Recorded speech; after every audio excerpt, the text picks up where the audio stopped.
I'm going to be doing a video on the hob and how it works. So over here to your left hand side of the hob you will find a button. Underneath it says cooker, off and on, so we're going to switch that on. You will know it's on because you will have a light that comes on. We're going to go back over to the hob.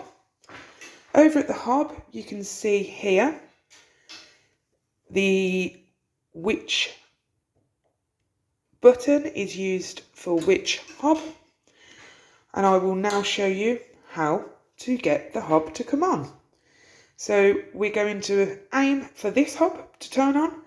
To get this one we would find the bottom left hand and we would press down and turn, and as you press down and turn you will see it come on. You have to press down to hear the clicking noise, and then you control the hob temperature by turning left for down and right for up.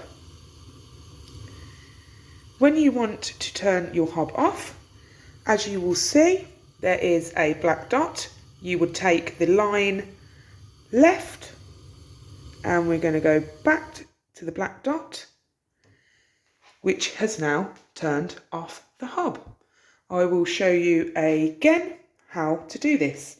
So we will now use the bottom right hand hob, which as you can see here, it shows you that this dial is for this hob.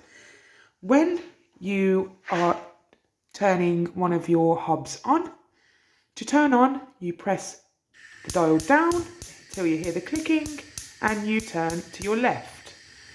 Now as you can see it's on.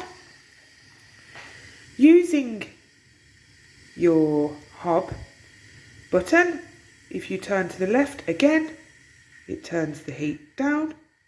If you turn to the right it turns the heat up. If you turn your line right all the way to the black dot, this will then turn your hob off. That is how you use your hob. Thank you.